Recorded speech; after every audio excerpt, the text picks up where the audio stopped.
Hello दोस्तों, स्वागत है आपका हमारे YouTube channel Bihar board study with VK में।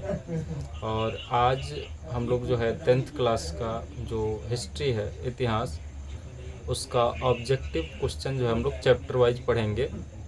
तो इसमें जो हमारा पहला चैप्टर है, इतिहास का जो पहला चैप्टर है वो है यूरोप में राष्ट्रवाद।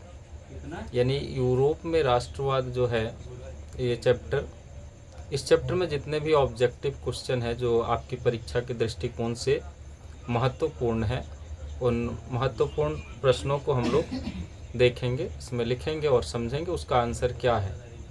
और इसे आप लोग देखिएगा, 2-3 बार देखिएगा तो याद हो जाएगा, ताकि बहुत ज़्यादा आप लोगों को मेहनत ना करना पड़े, इसलिए हम वीडियो इसको बना दे रहे हैं।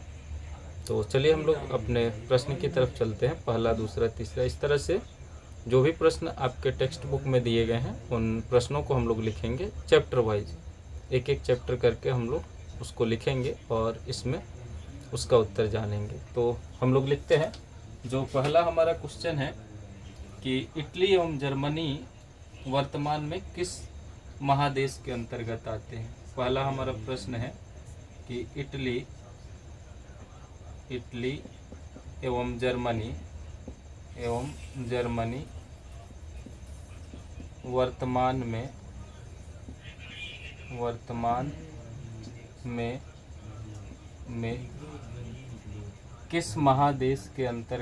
के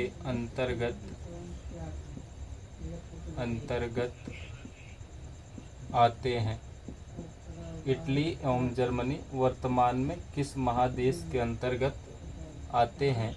तो इसका जो सही उत्तर हो जाएगा, सही आंसर जो इसका होगा वो होगा यूरोप। यानी इटली एवं जर्मनी वर्तमान में जो है यूरोप महादेश के अंतर्गत आते हैं। इसी प्रकार जो इसका दूसरा सवाल है कि फ्रांस में किस शासक वंश की पुनर्स्थापना फ्रांस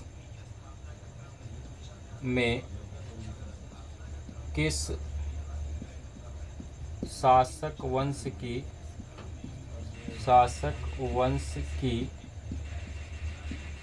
पुनर्स्थापना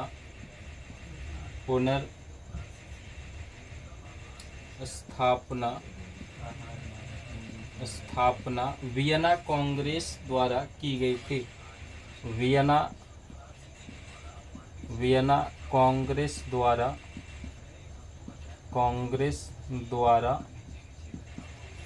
की गई थी। तो इसका जो सही आंसर हो जाएगा वो हो जाएगा बुर्बो वंश। इसका सही आंसर हो जाएगा बुर्बो वंश। यानी फ्रांस में जो वियना कांग्रेस की स्थापना है वो बुर्बो वंश के द्वारा की गई थी। पुनर्स्थापना जो है बुर्बो वंश के द्वारा की गई थी। और इसी क्रम में हमारा जो तीसरा क्वेश्चन है वो है कि मेजनी का संबंध किस संगठन से था। अगला क्वेश्चन है हमारा कि मेजनी का संबंध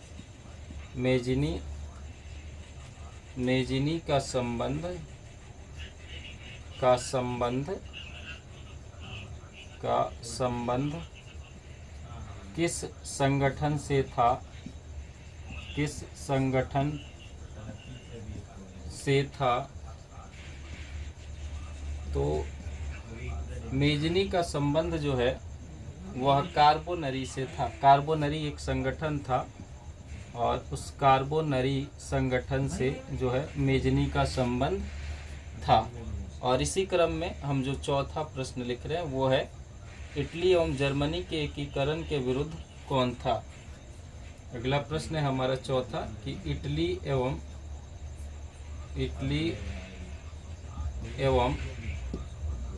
जर्मनी के एकीकरण के विरुद्ध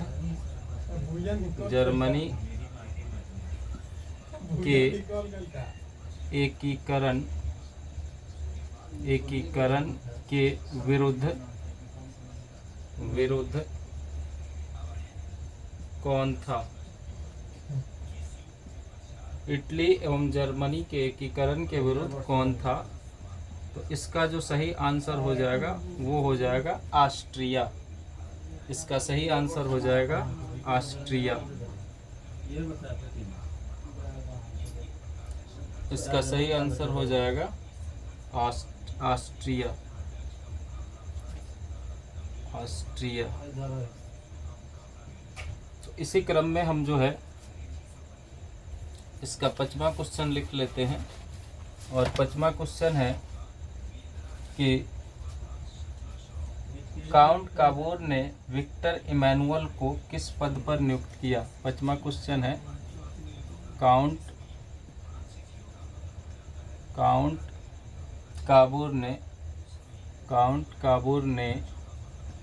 विक्टर इमैनुअल को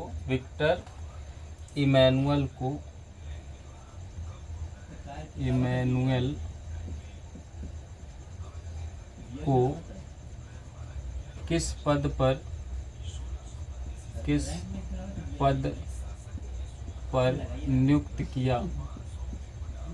नियुक्त किया? तो इसका जो सही आंसर हो जाएगा वो हो जाएगा प्रधानमंत्री।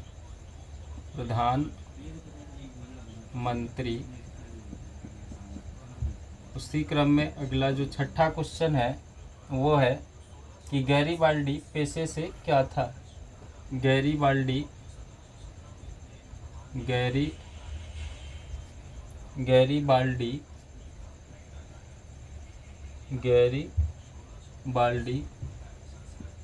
पेशे से क्या था? तो इसका जो सही आंसर हो जाएगा वो हो जाएगा नाविक। गैरीबाल्डी पेशे से नाविक था। 7वां जो क्वेश्चन है वो है जर्मन राइन राज्य का निर्माण किसने किया था? जर्मन राइन राज्य का निर्माण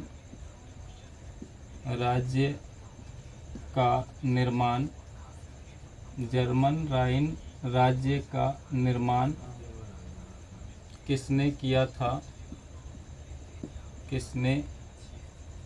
किया था? तो इसका जो सही आंसर हो जाएगा वो हो जाएगा नेपोलियन बोनापार्ट। इसका सही आंसर हो जाएगा नेपोलियन बोनापार्ट।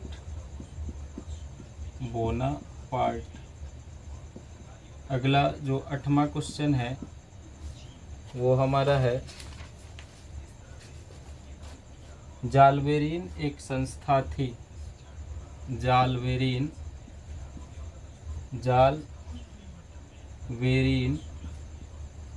एक संस्था थी। तो जालवेरिन जो संस्था थी वो व्यापारियों की संस्था थी। जालवेरिन व्यापारियों की संस्था थी। इसी क्रम में हम लोग अपना 9वां क्वेश्चन लिखेंगे। 9 नंबर क्वेश्चन वो है रक्त एवं लौह की नीति का अवलंबन किसने किया था? रक्त एवं लौह की नीति का अवलंबन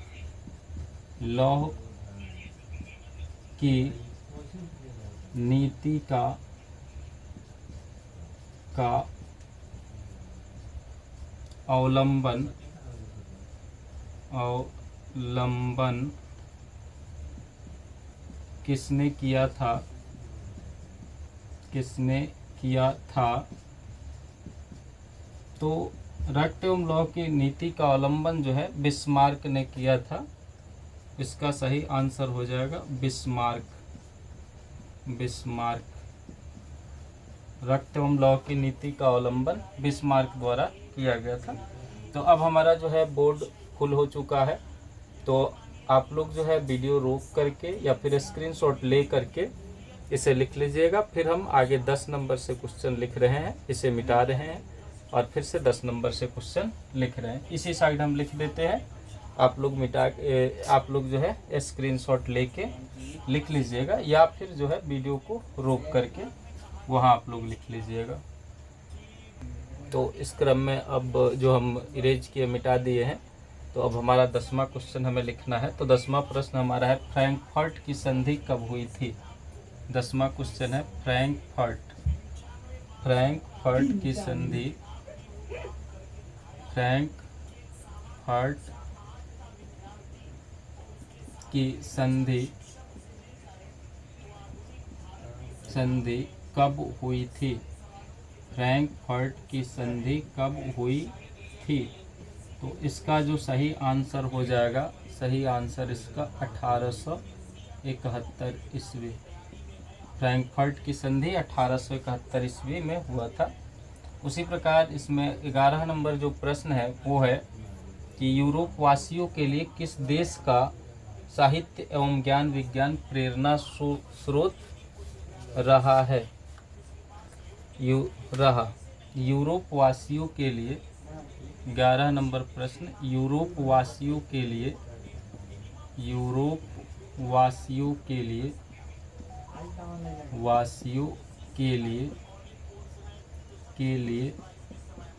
किस देश का ज्ञान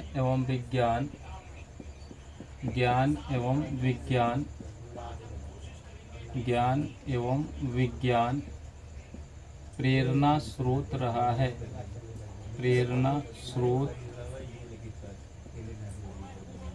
रहा है। तो इसका जो सही आंसर हो जाएगा यूनान। इसका सही आंसर हो जाएगा यूनान। अब इस चैप्टर 1 का जो ऑब्जेक्टिव क्वेश्चन है वो लास्ट क्वेश्चन है। 12 प्रश्न ही जो है इस चैप्टर में दिए गए हैं, और इसका अंतिम जो प्रश्न है 1829 ईस्वी की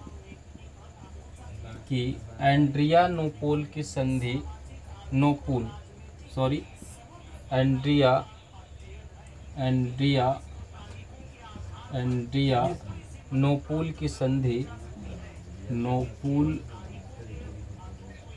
की संधि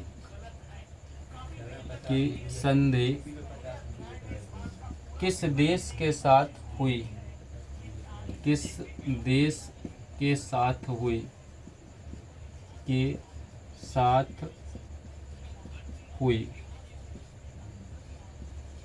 1829 की एड्रियानोपोल की संधि किस देश के साथ हुई। तो इसका जो सही आंसर हो जाएगा वो हो जाएगा तुर्की। इसका सही आंसर हो जाएगा तुर्की। तो इस तरह से हम लोगों ने चैप्टर 1 का, इतिहास का चैप्टर 1 जो था यूरोप में राष्ट्रवाद, उसमें 12 ऑब्जेक्टिव क्वेश्चन दिए गए थे। उन 12 ऑब्जेक्टिव क्वेश्चन का आंसर हम लोगों ने देखा, और इसी क्रम में अब हम लोग देखेंगे चैप्टर 2 का जो ऑब्जेक्टिव क्वेश्चन दिया हुआ है उसका आंसर।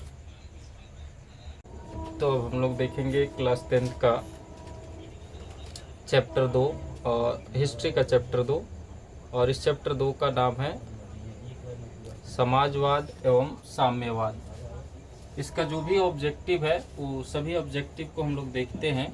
तो इसमें पहला जो ऑब्जेक्टिव क्वेश्चन दिया हुआ है, या वस्तुनिष्ठ भी बोल सकते हैं हम लोग, जो दिया हुआ है वो हमारा है रूस में कृषक दास प्रथा का अंत कब हुआ। पहला प्रश्न हमारा है कि रूस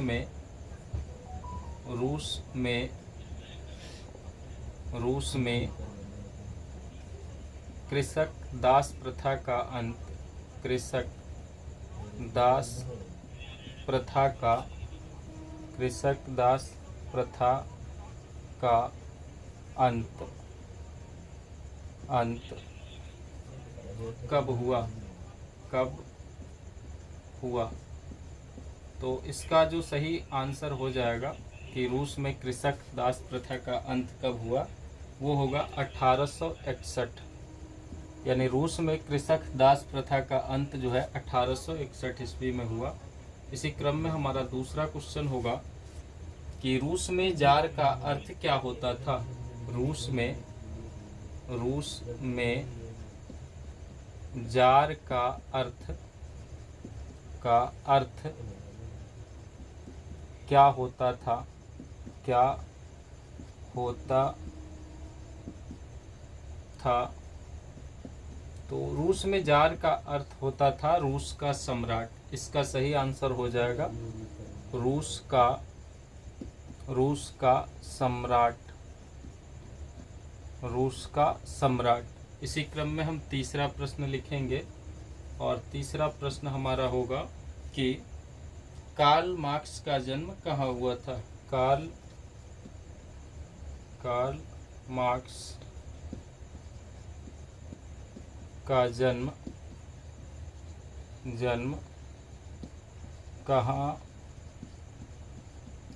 कहाँ हुआ था। कार्ल मार्क्स का जन्म कहाँ हुआ था। तो इसका जो सही आंसर हो जाएगा वो होगा जर्मनी, यानी कार्ल मार्क्स का जन्म जो है जर्मनी में हुआ था। कार्ल मार्क्स का जन्म जर्मनी में हुआ था। चौथा प्रश्न की तरफ हम लोग आते हैं और चौथा प्रश्न है कि साम्यवादी शासन का पहला प्रयोग कहाँ हुआ। साम्यवादी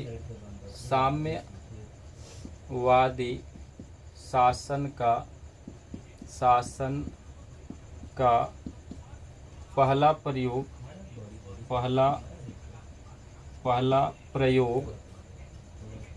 प्रयोग कहाँ हुआ। तो साम्यवादी शासन का पहला प्रयोग जो है वह रूस में हुआ। साम्यवादी शासन का पहला प्रयोग रूस में हुआ। अगला पांचवा क्वेश्चन है कि यूरोपियन समाजवादी कौन नहीं था। यूरोपियन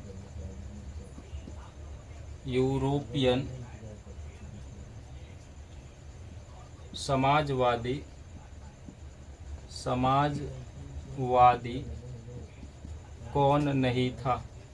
कौन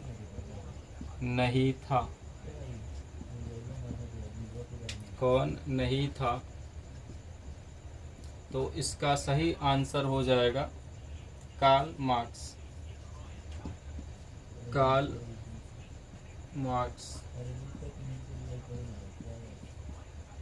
अब इसी क्रम में हम लोग आते हैं अपने छठे प्रश्न की तरफ और हमारा छठा प्रश्न है कि वार एंड पीस किसकी रचना है। छठा क्वेश्चन हमारा है वार एंड पीस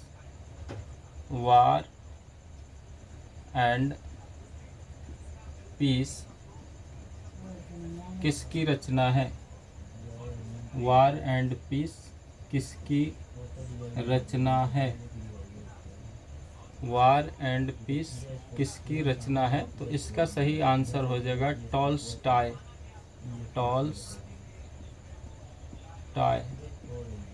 इसका सही आंसर हो जाएगा टॉलस्टॉय। अगला क्वेश्चन है बोल्शेविक क्रांति कब हुई। अगला 7 नंबर क्वेश्चन है बोल्शेविक क्रांति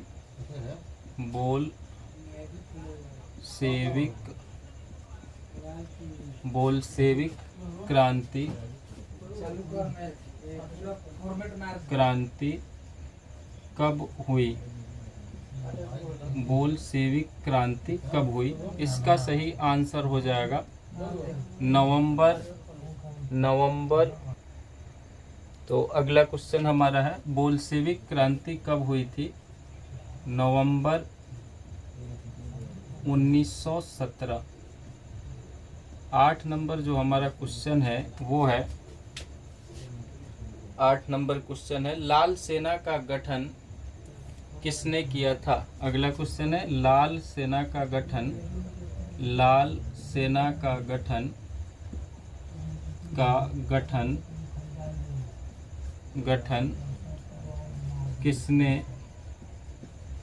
किसने किया था। तो इसका सही आंसर हो जाएगा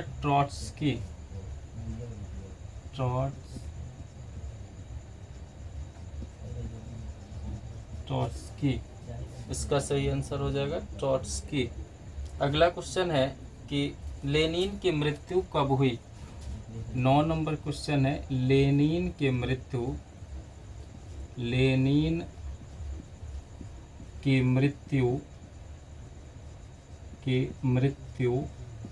कब हुई, लेनिन की मृत्यु कब हुई, और इसका सही आंसर हो जाएगा 1924 ईस्वी। और इस पार्ट का चैप्टर 2 का लास्ट क्वेश्चन जो है वो है ब्रेस्टली टोवस्क की संधि, ब्रेस्टली टोवस्क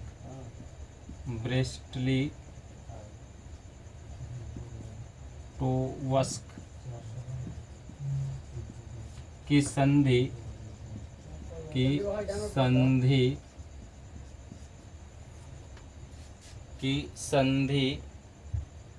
किन देशों के बीच हुआ था, संधि किन देशों के बीच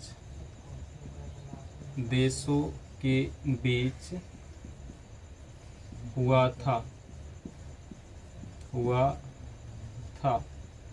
तो इसका जो सही आंसर हो जाएगा, रूस और जर्मनी। इसका सही आंसर हो जाएगा रूस और जर्मनी। तो इस तरह से हम लोगों ने चैप्टर 2 में, जो हमारा चैप्टर का नाम है समाजवाद एवं साम्यवाद, उस चैप्टर में जो 10 ऑब्जेक्टिव या वस्तुनिष्ठ प्रश्न दिए गए थे, उन 10 ऑब्जेक्टिव प्रश्न का आंसर हम लोगों ने देखा। तो अब हम लोग पढ़ेंगे चैप्टर 3 का ऑब्जेक्टिव जो क्वेश्चन दिया हुआ है उसका क्वेश्चन और आंसर। अब हम लोग पढ़ेंगे इतिहास का जो चैप्टर 3 है, हिंद चीन में राष्ट्रवादी आंदोलन। इस पाठ में जितने भी ऑब्जेक्टिव्स वस्तुनिष्ठ प्रश्न दिए गए हैं उन प्रश्नों को हम लोग पढ़ेंगे और उसका आंसर भी साथ साथ हम लोग करते चलेंगे। तो इसमें जो पहला प्रश्न दिया है कि हिंद चीन क्षेत्र में कौन कौन से देश आते हैं। पहला प्रश्न है कि हिंद चीन क्षेत्र में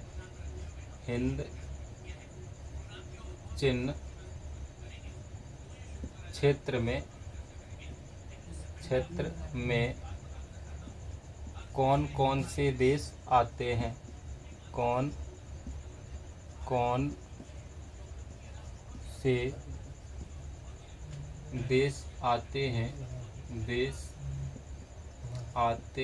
हैं। तो इसका जो सही आंसर होगा वो होगा कंबोडिया, वियतनाम और Laos. Cambodia,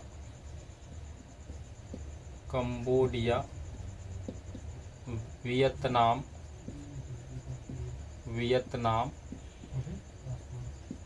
Laos.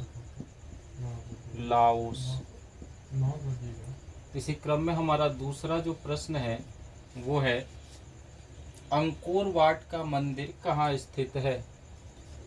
Angkor Wat का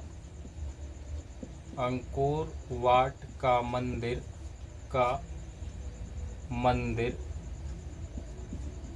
कहाँ स्थित है।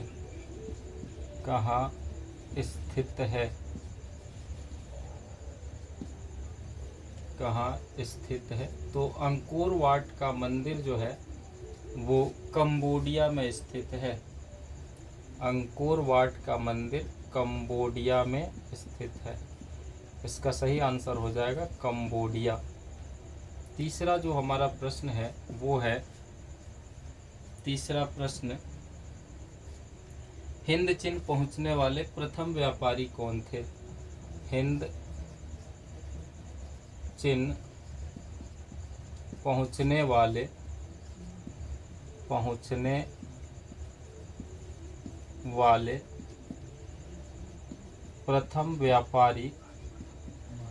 प्रथम व्यापारी कौन थे? तो हिंद चीन पहुंचने वाले प्रथम व्यापारी पुर्तगाली थे। इसका सही आंसर हो जाएगा पुर्तगाली। हिंद चीन पहुंचने वाले प्रथम व्यापारी जो थे वो पुर्तगाली थे। चौथा प्रश्न हो जाएगा हमारा कि हिंद चीन में बसने वाले फ्रांसीसी कहे जाते थे। क्या कहे जाते थे? हिंद चीन में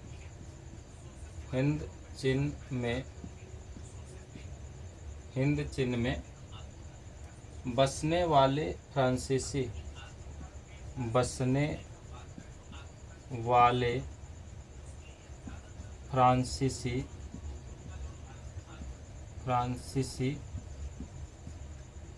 कहे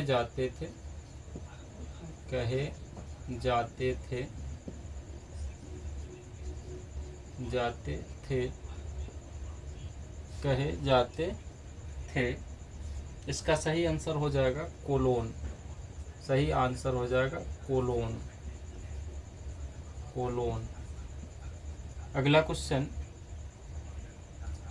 नरोत्तम सिहानुक कहाँ के शासक थे? पांचवा क्वेश्चन, नरोत्तम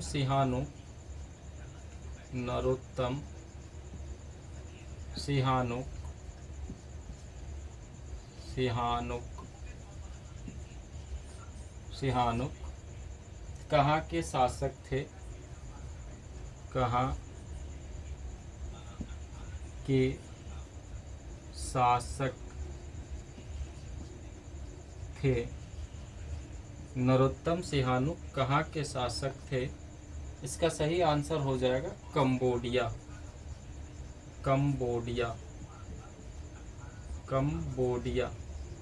नरोत्तम सिहानुक जो है वो कंबोडिया के शासक थे। और छठा क्वेश्चन हम लोग लिखते हैं, the history of the loss of Vietnam किसने लिखा? छठा क्वेश्चन है, the history of the loss of the Vietnam the history of the loss of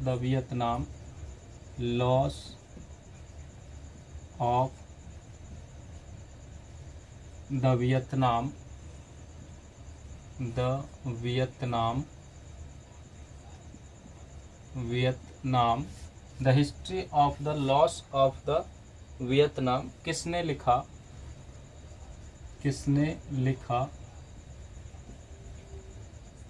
लिखा? इसका सही आंसर हो जाएगा the history of the loss of the Vietnam किसने लिखा? इसका सही आंसर हो जाएगा फान वुई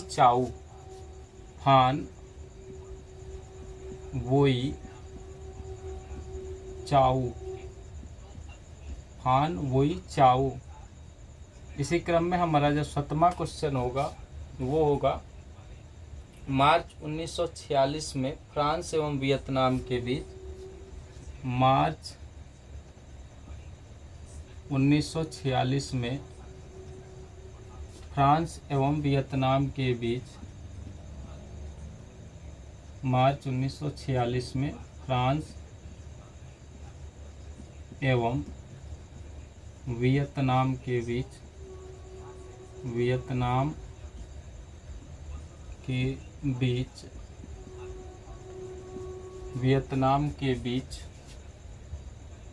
होने वाला समझौता किस नाम से जाना जाता है?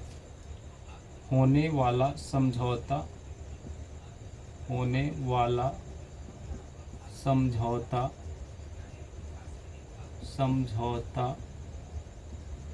किस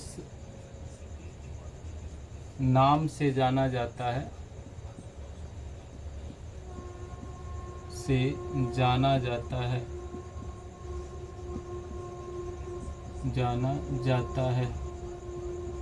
तो इसे हम लोग हनोई समझौता के नाम से जानते हैं। हनोई समझौता के नाम से जानते हैं। हनोई समझौता इसे हम लोग हनोई समझौता के नाम से जानते हैं। 8वां क्वेश्चन जो है वो है, 8वां प्रश्न, किस प्रसिद्ध दार्शनिक ने एक अदालत लगाकर, किस प्रसिद्ध दार्शनिक ने, किस प्रसिद्ध दार्शनिक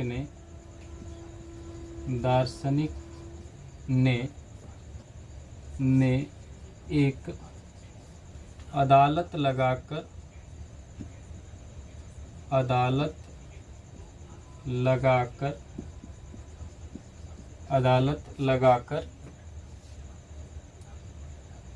अमेरिका को वियतनाम युद्ध के लिए दोषी करार दिया।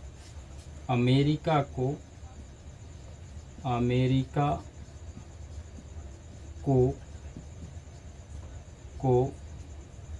वियतनाम युद्ध के लिए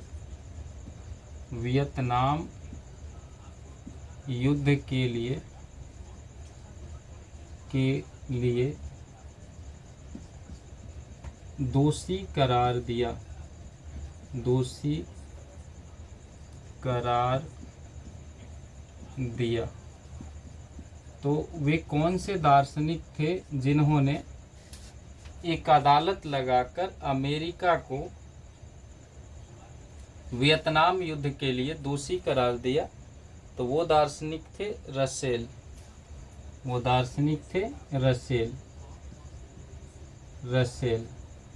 तो इस प्रकार हम लोगों ने इस चैप्टर 3 का जो है 8 ऑब्जेक्टिव क्वेश्चन देखा, और इसमें और भी प्रश्न है, तो जगह बोर्ड पे थोड़ी सी कम पड़ जा रही है, जिस वजह से हम इसे फिर से मिटा करके वो क्वेश्चन लिखते हैं। तो आप लोग वीडियो को रोक करके, या फिर चाहे तो आप लोग वहाँ से स्क्रीनशॉट ले करके इसको लिख लीजिएगा, लिखना होगा तो। हम फिलहाल अभी बोर्ड को मिटा देते हैं और फिर बाकी का क्वेश्चन लिखते हैं और आप लोगों को बताते हैं। अगला हमारा 9 नंबर क्वेश्चन है, और वो क्वेश्चन क्या है हम लोग उसे लिखते हैं। 9 नंबर प्रश्न है, हिंद चीन क्षेत्र में अंतिम युद्ध समाप्ति के समय हिंद चीन क्षेत्र में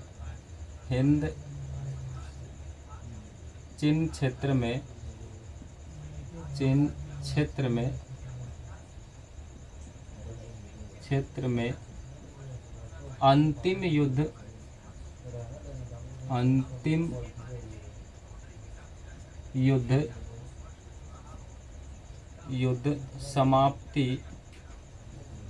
समाप्ति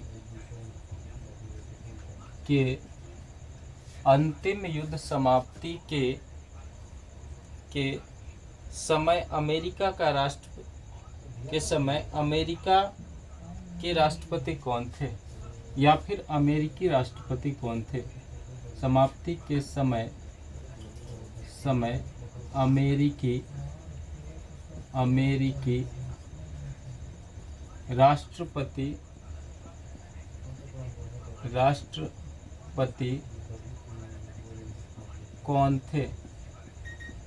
कौन थे? इसका सही आंसर जो है वो हो जाएगा निक्सन। इसका सही आंसर हो जाएगा निक्सन।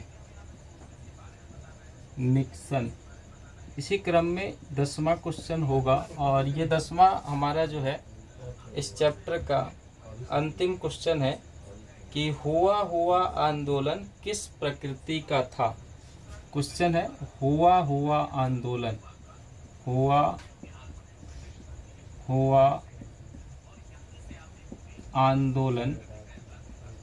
आंदोलन किस प्रकृति का था? किस प्रकृति का था? हुआ आंदोलन किस प्रकृति का था? तो इसका सही आंसर हो जाएगा क्रांतिकारी धार्मिक। सही आंसर हो जाएगा क्रांतिकारी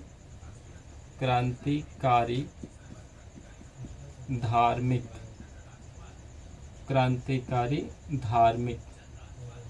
तो इस चैप्टर 3 में भी या चैप्टर 3 में भी जो है हमें 10 प्रश्न ही ऑब्जेक्टिव दिया गया है, जिसको हम लोगों ने लिखा, समझा, और इसे आप लोग बार बार देखिएगा तो याद हो जाएगा। तो अब हम लोग चलते हैं चौथे चैप्टर की तरफ, और उसका जो ऑब्जेक्टिव दिया हुआ है हम उसका ऑब्जेक्टिव क्वेश्चन बनाएंगे। तो अब हम लोग पढ़ेंगे चैप्टर 4, और इसमें हम लोग पढ़ेंगे ऑब्जेक्टिव क्वेश्चन। पाठ का नाम है भारत में राष्ट्रवाद। तो भारत में राष्ट्रवाद से संबंधित जो भी ऑब्जेक्टिव क्वेश्चन इस चैप्टर 4 में दिए गए हैं उनका क्वेश्चन और आंसर हम लोग देखेंगे। तो चलिए हम लोग देखते हैं क्या क्या क्वेश्चन दिया गया है, उसका आंसर भी हम लोग साथ में देखते हैं। तो पहला प्रश्न है कि गद्दर पार्टी की स्थापना किसने और कब की। पहला हमारा प्रश्न है कि गद्दर पार्टी की स्थापना, गद्दर पार्टी की स्थापना गद्दर पार्टी की स्थापना किसने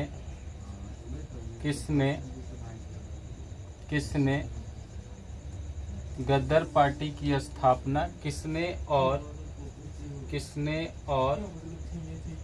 कब की।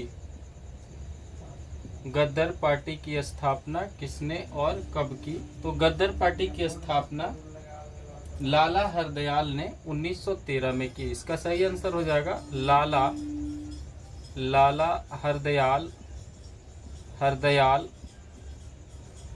1913। गद्दर पार्टी की स्थापना लाला हरदयाल ने 1913 ईस्वी में की। दूसरा प्रश्न जो है ये इसमें है कि जालियांवाला बाग हत्याकांड किस तिथि को हुआ। दूसरा क्वेश्चन है जालियांवाला बाग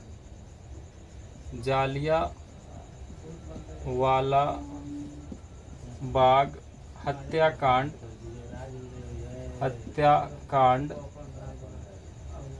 किस तिथि को हुआ।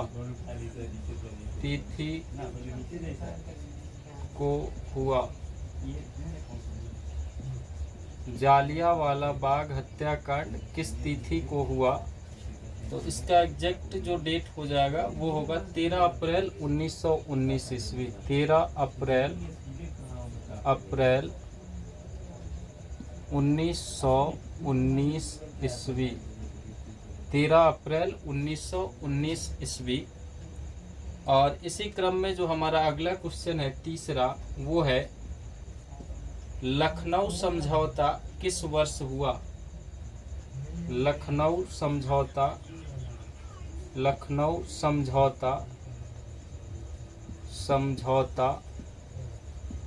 किस वर्ष हुआ। लखनऊ समझौता किस वर्ष हुआ। तो लखनऊ समझौता 1916 ईस्वी में हुआ। 1916। अगला प्रश्न चौथा क्वेश्चन, असहयोग आंदोलन का प्रस्ताव असहयोग आंदोलन का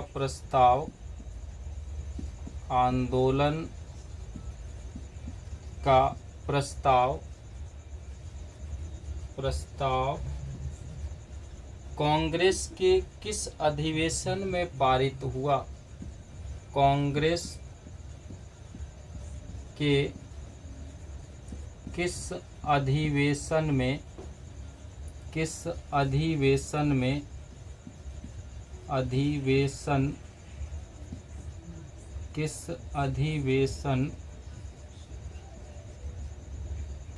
पारित हुआ।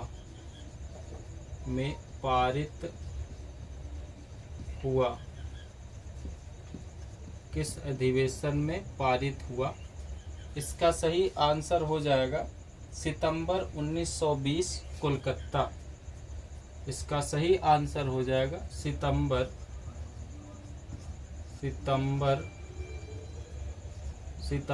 1920 कोलकाता।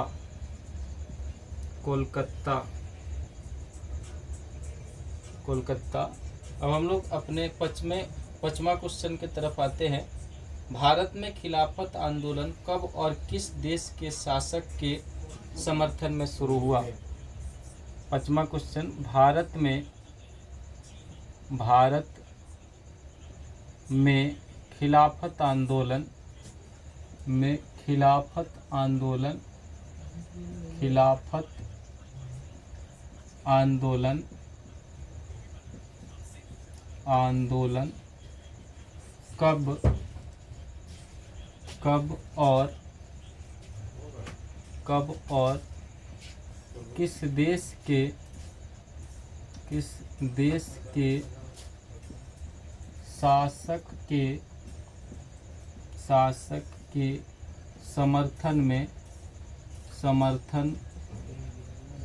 किस देश के शासक के समर्थन में शुरू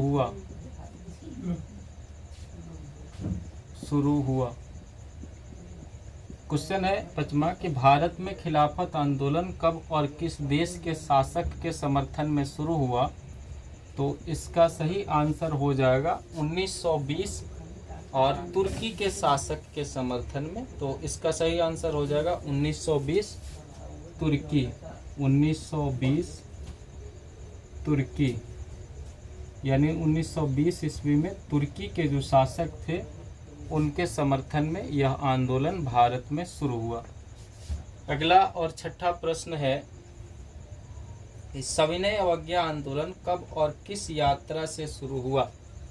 सविनय अवज्ञा आंदोलन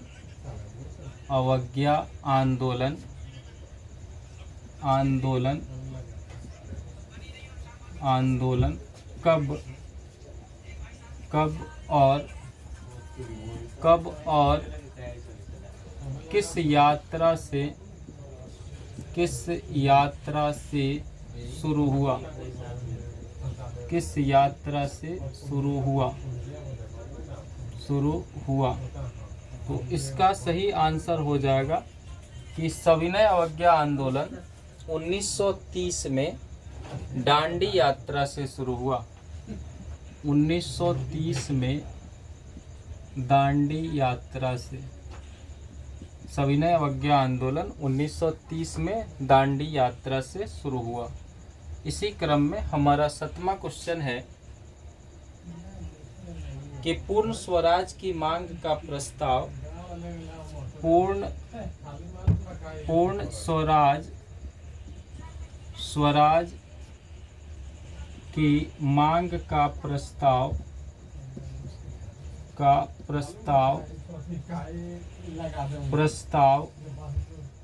कांग्रेस के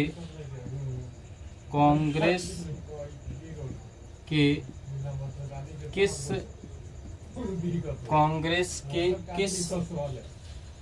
वार्षिक अधिवेशन में पारित हुआ? किस वार्षिक अधिवेशन में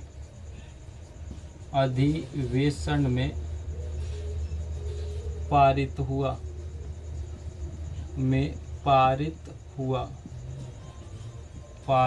हुआ?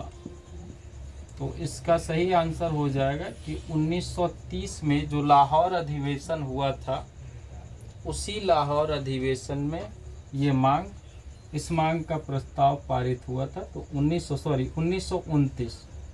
1929 का जो लाहौर अधिवेशन हुआ था, उसी लाहौर अधिवेशन में जो है कांग्रेस के द्वारा पूर्ण स्वराज का जो मांग था, इसके प्रस्ताव को पारित किया गया था। अगला प्रश्न है कि राष्ट्रीय स्वयंसेवक संघ, 8 नंबर प्रश्न, राष्ट्रीय स्वयंसेवक संघ,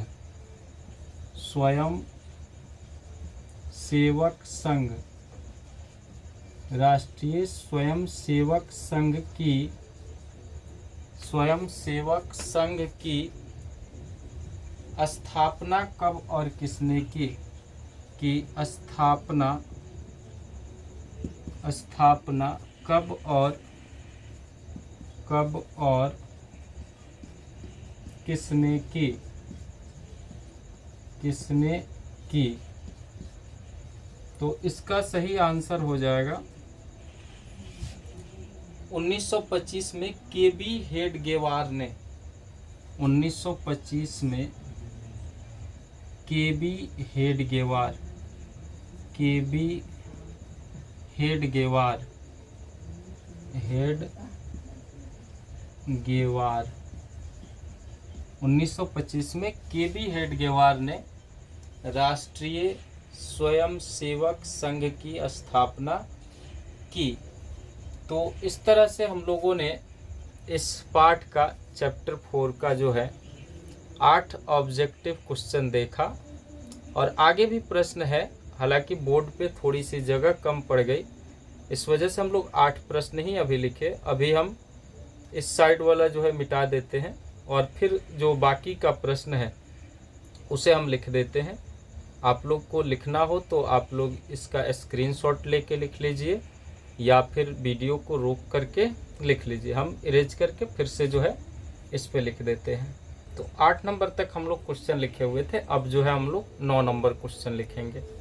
तो चलिए 9 नंबर हमारा प्रश्न है, वल्लभ भाई पटेल को सरदार की उपाधि, वल्लभ भाई पटेल को 9 नंबर क्वेश्चन, वल्लभ भाई पटेल को, वल्लभ भाई पटेल को, वल्लभ भाई पटेल को, पटेल को सरदार, सरदार की उपाधि, सरदार की उपाधि, उपाधि वल्लभ भाई पटेल को सरदार की उपाधि किस किसान आंदोलन के दौरान दी गई? किस किसान आंदोलन, किसान आंदोलन, आंदोलन के दौरान, के दौरान दी गई? तो वल्लभ भाई पटेल को जो सरदार की उपाधि है वह बारदोली आंदोलन के दौरान दी गई। तो इसका सही आंसर हो जाएगा बारदोली, बारदोली। इसी प्रकार हम लोग 10वां और इस पाठ का जो है यह अंतिम ऑब्जेक्टिव क्वेश्चन है, इसे हम लोग देखते हैं। तो 10वां क्वेश्चन है कि रंपा विद्रोह कब हुआ? रंपा विद्रोह, विद्रोह, विद्रोह कब हुआ? कब हुआ? हुआ। इसका जो सही आंसर हो जाएगा वो हो जाएगा 1916, यानी रंपा विद्रोह जो है 1916 ईस्वी में हुआ। रंपा विद्रोह 1916 ईस्वी में हुआ। तो इस तरह से हम लोग जो है क्लास 10th का जो है चैप्टर 4 का ऑब्जेक्टिव भी हम लोगों ने देख लिया आंसर के साथ में। अब जो हम लोग देखेंगे वो चैप्टर 5 का जो है ऑब्जेक्टिव होगा और उसे हम लोग देखते हैं। अब हम लोग पढ़ेंगे इतिहास का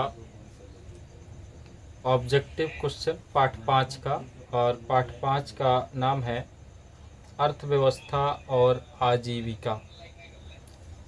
इस पार्ट 5 का जो अर्थव्यवस्था और आजीविका है उसका जितना भी ऑब्जेक्टिव क्वेश्चन दिया गया है उन सभी प्रश्नों का हम जो है उत्तर भी देखेंगे और क्वेश्चन भी, और इसे आप लोग याद कर लीजिएगा, आपके एग्ज़ाम में बहुत ज़्यादा यह फ़ायदेमंद होगा। तो चलिए हम लोग लिखते हैं जो भी ऑब्जेक्टिव क्वेश्चन है उसे। तो पहला हमारा जो प्रश्न दिया गया है वो है शिपनिंग जेनी का आविष्कार कब हुआ? पहला प्रश्न है शिपनिंग, शिपनिंग जेनी का आविष्कार, जेनी का आविष्कार, का आविष्कार, आविष्कार कब हुआ?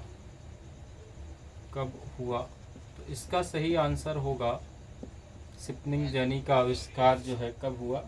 1770। इसका सही आंसर हो जाएगा 1770।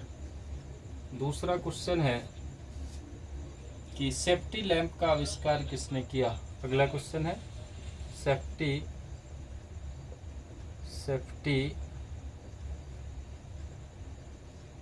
लैंप का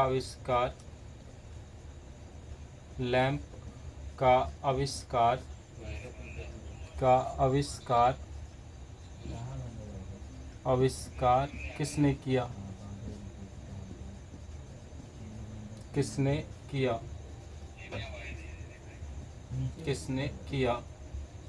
सेफ्टी लैंप का आविष्कार किसने किया? इसका सही आंसर हो जाएगा हम्फ्री डेवी। सही आंसर हो जाएगा हम्फ्री डेवी। अगला क्वेश्चन है 3 नंबर क्वेश्चन, वो है बम्बई में सर्वप्रथम सूती कपड़ों के मिलों की बम्बई में सर्वप्रथम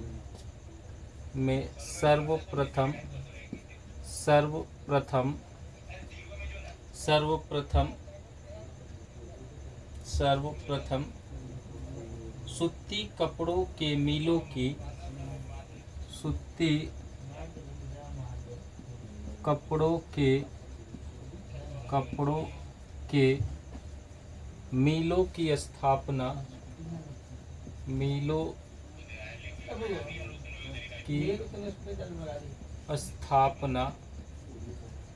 मिलों की स्थापना कब हुई? और इसका सही आंसर होगा 1851। अगला क्वेश्चन है 4 नंबर क्वेश्चन होगा 1917 ईस्वी में भारत में 1917 ईस्वी में भारत में 1917 ईस्वी में भारत में पहली जूट मिल किस शहर में स्थापित हुआ? पहली जूट मिल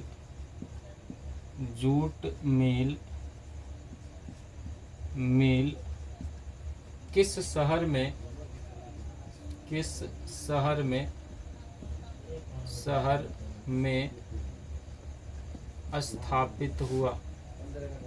स्थापित हुआ?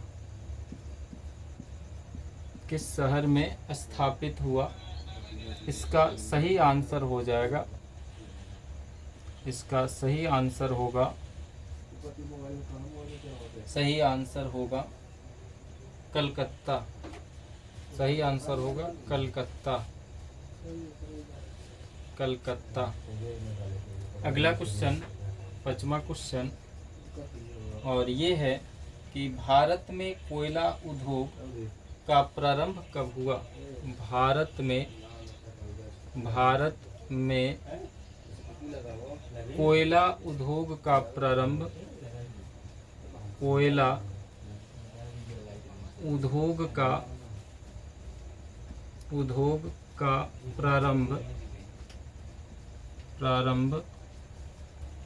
कब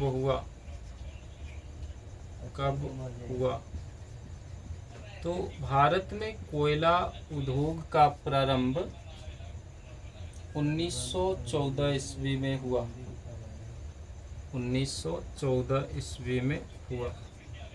इसी क्रम में हम लोग अगले क्वेश्चन की तरफ चलते हैं। अगला क्वेश्चन है 6 नंबर क्वेश्चन कि जमशेदजी टाटा ने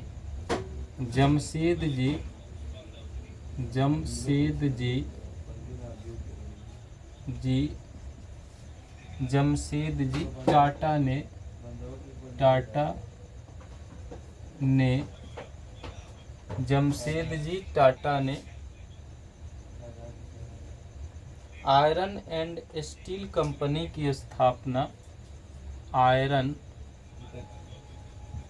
एंड स्टील कंपनी की स्थापना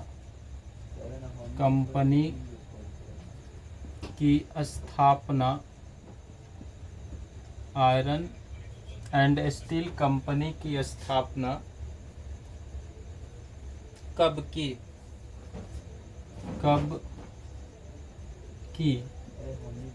इसका सही आंसर होगा 1907 ईस्वी। इसका सही आंसर होगा 1907 ईस्वी। अगला क्वेश्चन 7 नंबर क्वेश्चन टाटा भारत में Tata hydro electric power Bharat में Tata hydro electric power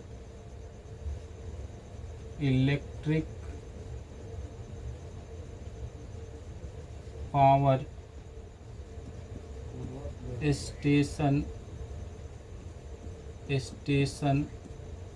Bharat में Tata hydro electric power station की स्थापना कब हुई?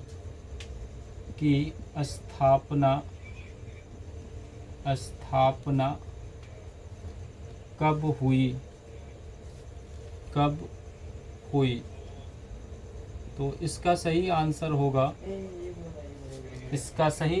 होगा 1910 ईस्वी में। अगला 8 नंबर क्वेश्चन 8वां प्रश्न हम लोग देखते हैं और वो है इंग्लैंड में सभी स्त्री एवं पुरुषों को इंग्लैंड में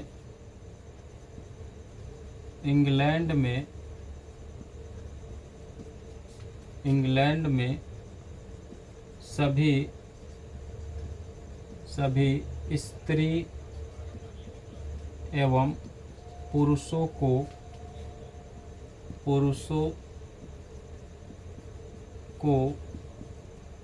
इंग्लैंड में सभी स्त्री एवं पुरुषों को वयस्क मताधिकार कब प्राप्त हुआ? वयस्क मताधिकार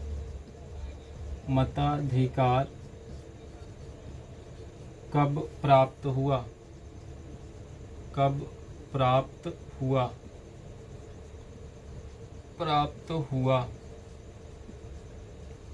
तो इसका सही आंसर होगा कि इंग्लैंड में सभी स्त्री एवं पुरुषों को वयस्क मताधिकार कब प्राप्त हुआ? इसका सही आंसर हो जाएगा 1918 ईस्वी में। 1918 ईस्वी में।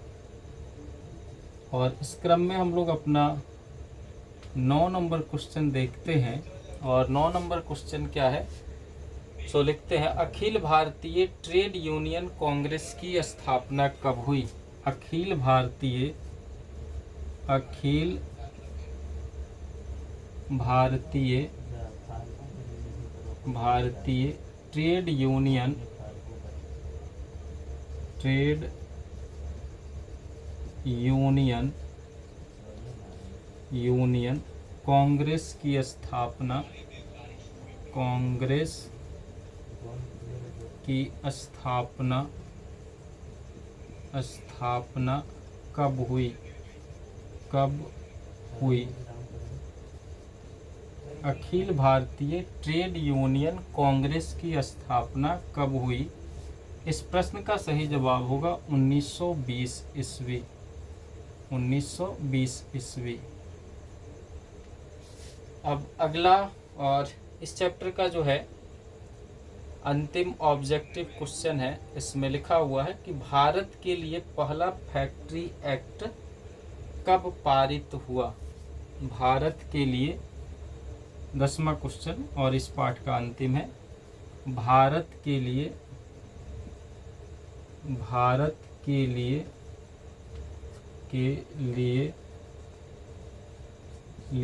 पहला फैक्ट्री एक्ट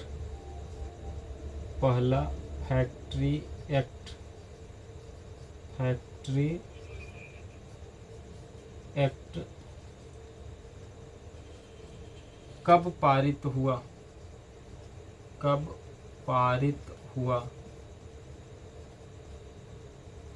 भारत के लिए पहला फैक्ट्री एक्ट कब पारित हुआ? तो इसका जो सही आंसर होगा वो होगा 1881 ईस्वी। 1881 ईस्वी में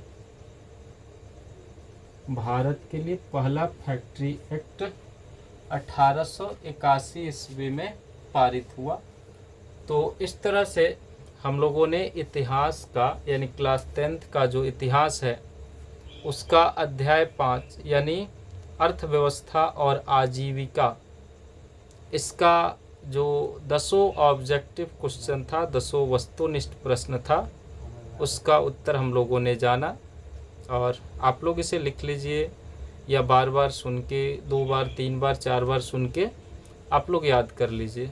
तो फिर अब हम लोग लिखते हैं इसका अगला जो छठा पार्ट है, उस छठा पार्ट का आंसर, ऑब्जेक्टिव क्वेश्चन आंसर लिखते हैं और उसे समझते हैं। तो 10th क्लास का इतिहास का ऑब्जेक्टिव क्वेश्चन पढ़ने के क्रम में अब हम लोग जो है इसके छठे पार्ट पे आ गए हैं और छठा पार्ट है शहरीकरण एवं शहरी जीवन। तो अब हम लोग जो पढ़ेंगे इस पार्ट का ऑब्जेक्टिव क्वेश्चंस पढ़ेंगे और इसका आंसर भी हम लोग साथ ही साथ देखेंगे क्या क्या प्रश्न दिया हुआ है हम लोग। चलिए इसे देखते हैं। तो पहला क्वेश्चन है कि सामंती व्यवस्था से हटकर किस प्रकार की शहरी व्यवस्था की प्रवृत्ति बढ़ी? पहला प्रश्न है कि सामंती व्यवस्था से हटकर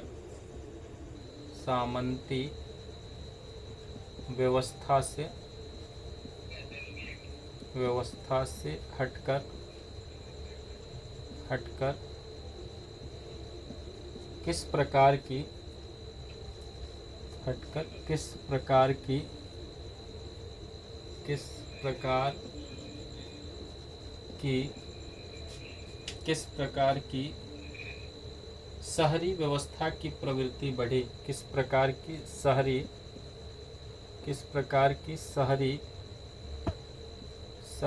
व्यवस्था की प्रवृत्ति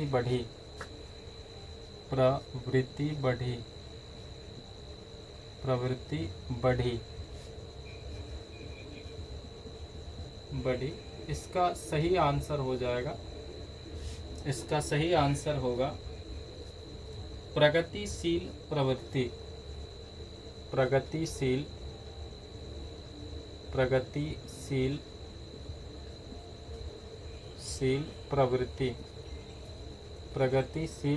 प्रवृत्ति। अगला क्वेश्चन है, दूसरा नंबर प्रश्न है कि शहर को आधुनिक व्यक्ति का शहर को आधुनिक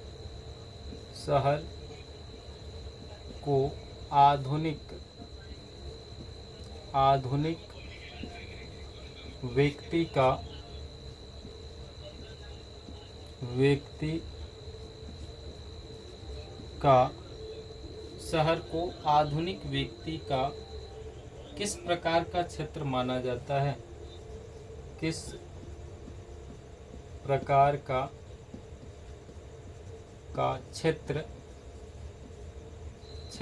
माना जाता है।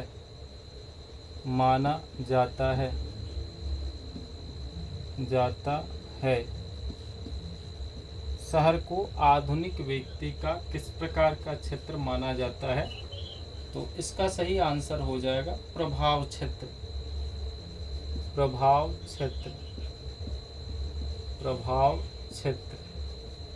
अगला क्वेश्चन और तीसरा प्रश्न है, वो है कि अस्थाई कृषि के प्रभाव से कैसा जमाव संभव हुआ? अस्थाई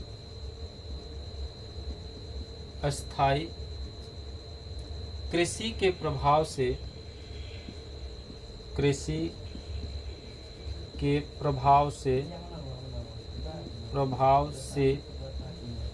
कैसा जमाव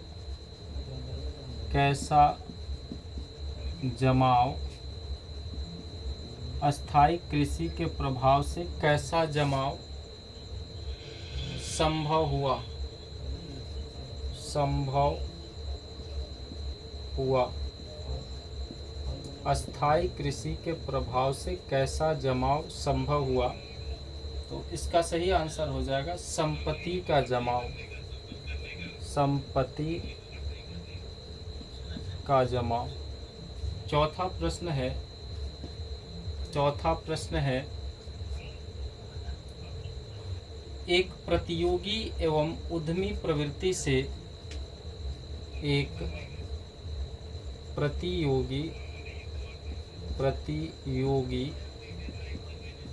एवं उद्यमी प्रवृत्ति से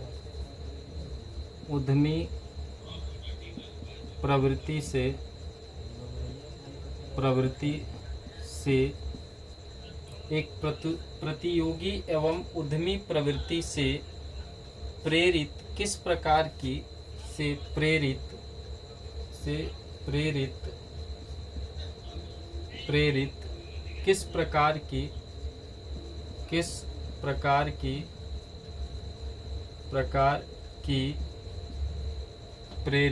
प्रकार की अर्थव्यवस्था लागू की गई?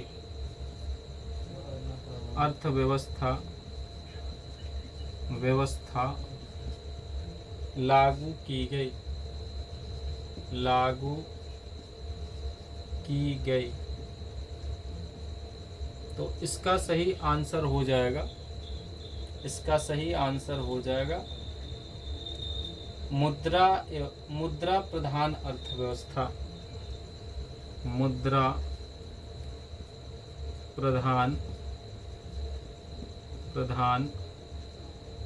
अर्थव्यवस्था। मुद्रा प्रधान अर्थव्यवस्था, इसका सही आंसर हो जाएगा मुद्रा प्रधान अर्थव्यवस्था। और इसी क्रम में हम लोग अपना 5वां क्वेश्चन देखते हैं। और 5वां प्रश्न है आधुनिक काल में औद्योगिकरण ने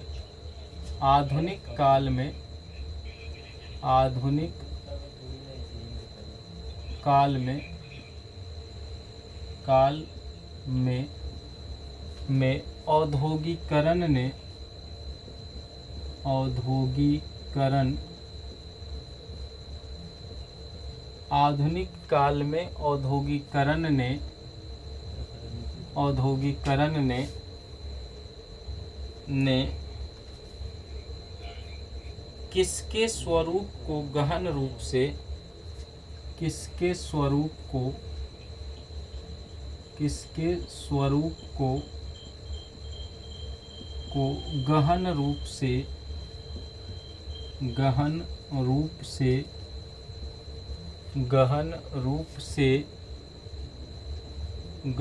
रूप से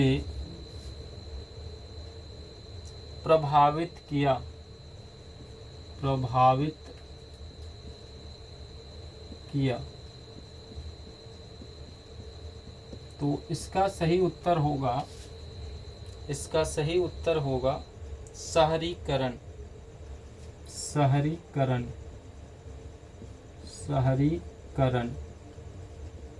अगला और छठा क्वेश्चन है जनसंख्या का घनत्व सबसे अधिक कहाँ होता है? अगला क्वेश्चन है जनसंख्या का घनत्व सबसे अधिक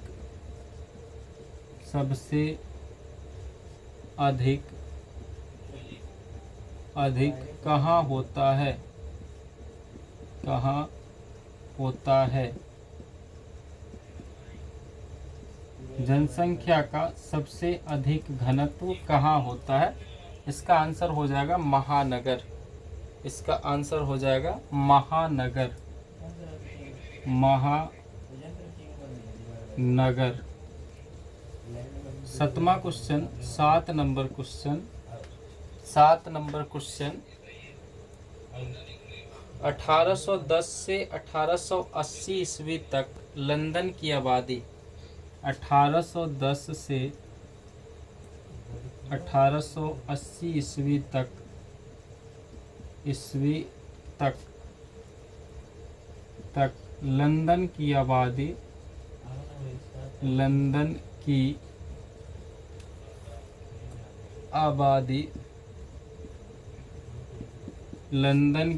आबादी 1810 से 1880 ईस्वी तक लंदन की आबादी 10 लाख से बढ़कर कहाँ तक पहुँची? आबादी 10 लाख से बढ़कर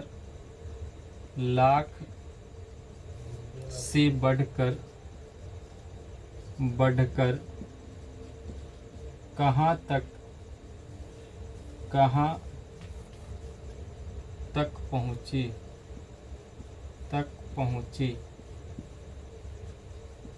पहुँची? 1810 ईस्वी से 1880 ईस्वी तक लंदन की आबादी 10 लाख से बढ़कर कहाँ तक पहुँची? इसका सही आंसर हो जाएगा 40 लाख। इसका सही आंसर हो जाएगा 40 lakh. 8 number question, 8 number question है कि लंदन में अनिवार्य प्राथमिक शिक्षा कब लागू हुई? लंदन में अनिवार्य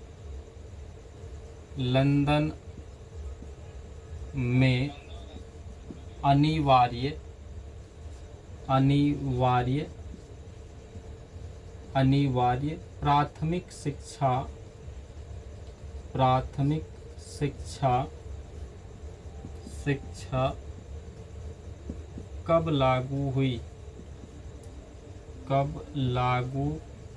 कब लागू हुई?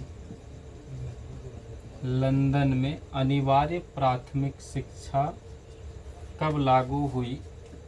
तो इसका सही आंसर हो जाएगा 1870। 1870 ईस्वी। 1870 ईस्वी। और इसी तरह से हम अपना 9 नंबर क्वेश्चन देखते हैं। 9 नंबर प्रश्न देखते हैं हम लोग। 9 नंबर क्वेश्चन क्या कह रहा है वो देखते हैं हम लोग। क्वेश्चन है, कौन सा सामाजिक वर्ग बुद्धिजीवी वर्ग के रूप में उभर कर आया? कौन सा सामाजिक वर्ग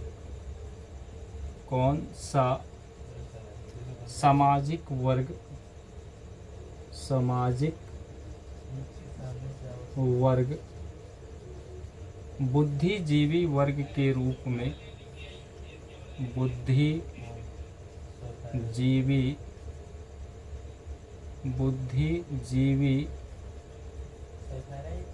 वर्ग के रूप में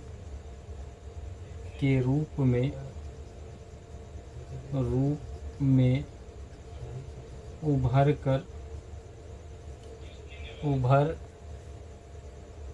कर सामने आया।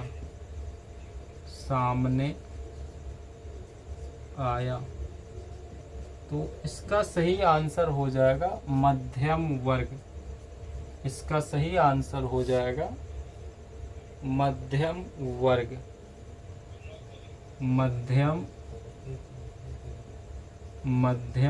वर्ग यानी मध्यम वर्ग जो है बुद्धिजीवी वर्ग के रूप में उभरकर सामने आया। मध्यम वर्ग जो है बुद्धिजीवी वर्ग के रूप में उभरकर सामने आया। तो इस तरह से हम लोगों ने 9 प्रश्न देखा और एक 10वां क्वेश्चन भी इसमें दिया हुआ है, उसको हम लोग लिख लेते हैं कि पूंजीपति वर्ग के द्वारा किस वर्ग का शोषण हुआ? आप लोग इसे सुन के ही लिख लीजिए कि पूंजीपति वर्ग के द्वारा किस वर्ग का शोषण हुआ? लिखिए, पूंजीपति वर्ग के द्वारा किस वर्ग का शोषण हुआ? तो इसका सही आंसर हो जाएगा श्रमिक वर्ग, यानी पूंजीपति वर्ग के द्वारा श्रमिक वर्ग का शोषण हुआ। पूंजीपति वर्ग के द्वारा श्रमिक वर्ग का शोषण हुआ। क्वेश्चन है कि पूंजीपति वर्ग के द्वारा किस वर्ग का शोषण हुआ? तो इसका सही आंसर हो जाएगा श्रमिक वर्ग। तो इस तरह से हम लोगों ने चैप्टर 6 का, जो चैप्टर का नाम है अर्थव्यवस्था एवं आजीविका, इसका हम लोगों ने 10 प्रश्न देखा, ऑब्जेक्टिव क्वेश्चन। अब आगे जो है हम लोग पाठ 7 का जो है ऑब्जेक्टिव है उसे हम लोग देखते हैं।